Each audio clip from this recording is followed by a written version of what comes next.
పరమశివుడు తపస్సు చేస్తున్నాడు. పార్వతీదేవి ఆయనకి ఇల్లాలు కావాలి, లేకపోతే తారకాసుర సంహారం జరగదు. అందుకని ఒక సైన్యాధిపతి కావాలి అంటే పరమశివుడి యొక్క కుమారుడే తారకాసురుణ్ణి నిర్జించాలని వాడు వరం అడిగాడు. అందుకని పార్వతీ పరమేశ్వరుల్ని కలపడం కోసమని మన్మధుడు బయలుదేరాడు. మీరు ఈ కథని జాగ్రత్తగా అర్థం చేసుకుంటే ఒకే పరమాత్మ తత్వము మీకు బాగా అర్థమవుతుంది. ఎవరండి ఈ మన్మధుడు? ఎవరి పిల్లాడు అంటే శ్రీ మహావిష్ణువు యొక్క కొడుకు. కందర్పదర్పహర సుందర దివ్యమూర్తే అని పేరు ఆయనకి. శ్రీ మహావిష్ణువు యొక్క అందమంతా ఆయన కొడుక్కొచ్చింది. మన్మధుడు మనస్సుల్ని మధించగలిగిన వాడు. ఆయన పుష్పబాణుడై అవతల వారి మనస్సుని కదుపుతాడు. అందుకని ఇంద్రుడు అడిగితే ఆయన బాణప్రయోగం చేయబోయాడు పరమశివుడి మీదకి. అసలు కాళిదాస విరచితమైనటువంటి కుమార సంభవంలో అయితే అసలు ఇంకా ఆయన బాణప్రయోగం చెయ్యలేదు. బాణప్రయోగం చేద్దామని ఇలా బాణాల్ని ధనస్సుకి సంధించి లాగుతున్నాడు.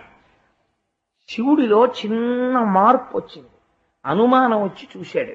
పొదలో కూర్చుని వింటినారి సారిస్తున్న మన్మధుడు కనబడ్డాడు. అంతే మూడో కన్ను తెరిచాడు. కాముడు భస్మం అయిపోయాడు. మీరు చాలా జాగ్రత్తగా ఒక విషయాన్ని ఆలోచించండి. ఒక వ్యక్తి మరణించాడు అనుకోండి, వినాయకుడి ఉత్పత్తి కథ ఒకటి ఉంది. ఏదో ఆయన తల తెగిపోయింది, ఇంకో తల తీసుకొచ్చి అంటించారు, కొంతవరకు పర్వాలేదు. మన్మధుడు అలా తల తీసేయలేదు, కాలిపోయాడు. ఎవరి చేత కాల్చబడ్డాడు? హరతేజస్సు చేత కాల్చబడ్డాడు. అది మామూలు అగ్నిహోత్రం కాదు, మూడవ కంటి మంట, ఇంకా దానికి ఎదురు లేదు. అటువంటి మంట యందు దగ్ధమైపోయి శివుడికున్న మూడు నేత్రములే సూర్య చంద్ర అగ్నిహోత్రములు. అటువంటి అగ్నిహోత్రము చేత కాలిపోయాడు. కాలి బూడిద రాశి అయి కింద పడిపోయాడు. ఇప్పుడు మన్మధుడు కాలిపోయాడు. మన్మధుడు కాలిపోవడం పరమశివుడికి విజయం. ఎందుకంటే ఆయన కామదహనం చేశాడు, కాముడికి లొంగడు. ఎవరికి అపకారం? రతీదేవికి అపకారం. ఎందుకని? రతీదేవికి భర్త పోయాడు. ఇప్పుడు కాబట్టి ఆవిడ ఏమవ్వాలి? ఆవిడ విధవ కావాలి. కాబట్టి ఆవిడికి భర్త లేడు. ఇప్పుడు ఆవిడేం చేసింది అంటే, ఎవరు ఐదోతనాన్ని ఇవ్వడంలో సమర్థులో ఎవరిని పరమశివుడితో చేర్చడం వల్ల వాళ్ళిద్దరికీ కలిగినటువంటి కుమారుడి వలన దేవతలు ప్రయోజనం పొందుతారనేటటువంటి భావన చేత మన్మధుడు బాణప్రయోగం చేశాడో, ఎవని యందు ఇంతకు మించి భార్యగా తానర్థం చేసుకున్నప్పుడు తెంపరితనం లేదో అటువంటి భర్తని తనకి తిరిగి ఇమ్మని అడిగింది. ఎవరిని? పార్వతీదేవిని అడిగింది. ఎప్పుడు? పార్వతీ పరమేశ్వర కళ్యాణం తర్వాత అడిగితే లలితా సహస్రంలో ఆవిడికో పేరు వచ్చింది, హరనేత్రాగ్ని సందగ్ధ కామ సంజీవనౌషధి. పరమశివుని మూడవ కంటి మంట చేత కాలిపోయినటువంటి మన్మధుణ్ణి ఆవిడ తిరిగి బ్రతికించినది. ఇది అసలు సాధ్యమైన విషయం అండి. కాలి బూడిదైపోయిన వాడు ఎలా తిరిగి బతుకుతాడు? కాలి బూడిది కానివాడు ఇంకా ఏదో బతికున్నాడండి అని చచ్చిపోయిన వాడిని మళ్ళీ బతికించవచ్చు. ఆయన బూడిదైపోయాడు. బూడిదైపోయిన వాడిని బతికించినది అంటే అమ్మవారి యొక్క శక్తికి పరిమితి ఉన్నదా అంటే పరిమితి లేదు. ఆవిడ ఏదైనా చెయ్యగలదు. అందుకే వ్యాసుడు హరనేత్రాగ్ని సందగ్ధ కామ సంజీవనౌషధి అన్నాడంతే. ఆవిడ సంజీవని, ఆవిడ చెయ్యగలదు. ఆవిడ అనుకుందా నేను ఇలా చెయ్యాలి అని ఆవిడ అనుకుందనుకోండి, ఆవిడ చేస్తుందంటే. ఆవిడ అటువంటి శక్తి స్వరూపం ఆవిడ. కాబట్టి ఆవిడ ఏం చేసింది? మన్మధుణ్ణి బ్రతికించింది. ఎలా బ్రతికించింది అంటే, రతీదేవికి ఒక వరం ఇచ్చింది. నీ ఐదోతనానికి భంగం లేదు. నీ భర్త అనంగుడవుతాడు. అనంగుడంటే శరీరం ఉండదు, కానీ నీకు కనపడతాడు. పైన ఎవ్వరికీ కనపడడు, నీకు మాత్రం కనపడతాడు అని వరం ఇచ్చి, అసలు ఇలా అనంగుడై ఎవరికీ కనపడని వాడు రతీదేవికి మాత్రం కనపడుతున్నాడు. రతీదేవికి మాత్రం కనపడుతున్నాడు, నేను అన్నట్టుగా వాడు బ్రతికాడు అని ఆవిడ చూడాలి కదండి. ఆవిడ మాట సత్యం, తిరుగులేదు.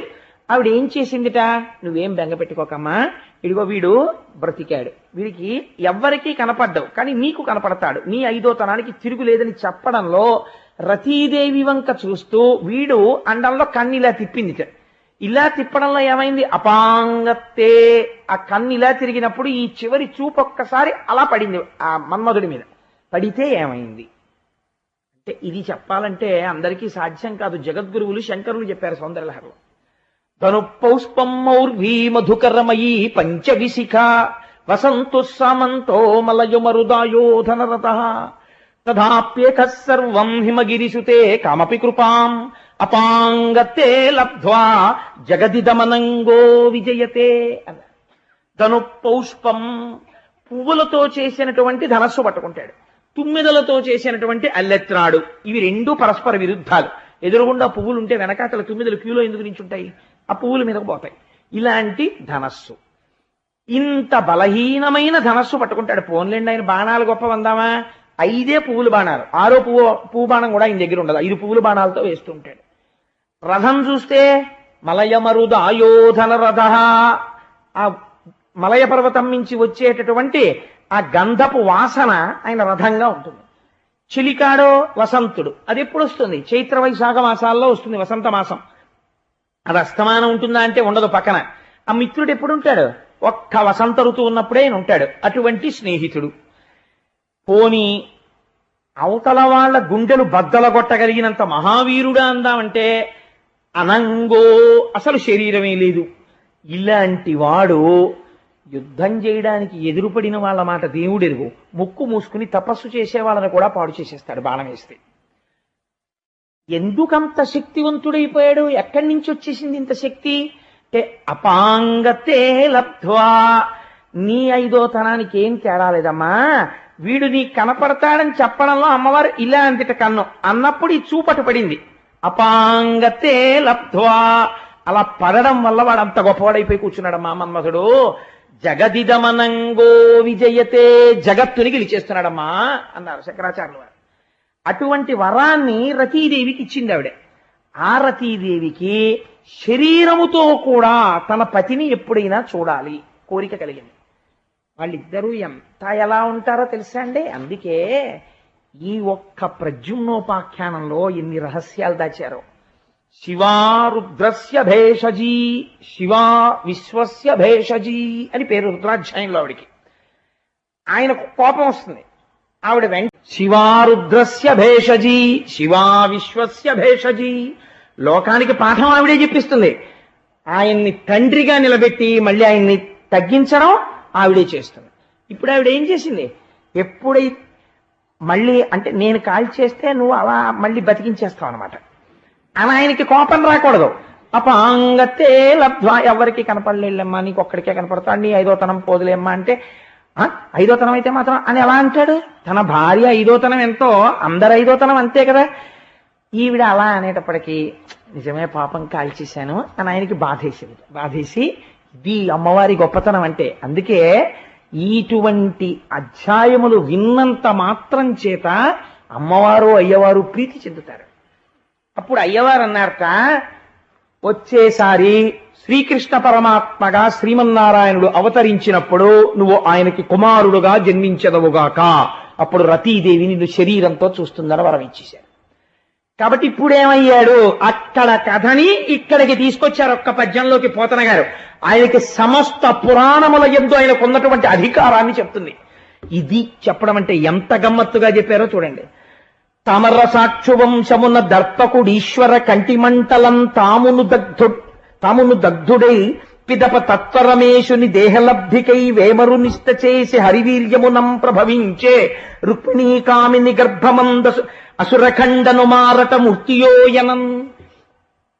ఆ చివరి పాదంలో ఉన్న మాట జ్ఞాపకం పెట్టుకోవాలి. రాక్షస సంహారానికి మళ్లీ శ్రీ మహావిష్ణువే ఇంకో అవతారం ఇచ్చారా అన్నట్టుగా ఉన్నట్ట ఈ పుట్టిన మన్మధుడు. ఇప్పుడు ఆ మన్మధుడే పుట్టాడు. అప్పుడు హరుని యొక్క కంటి మంట చేత కాలిపోయినవాడు ఇప్పుడు శ్రీకృష్ణ పరమాత్మకి కుమారుడుగా జన్మించినాడు. ఇప్పుడు మీరు జ్ఞాపకం తెచ్చుకోండి.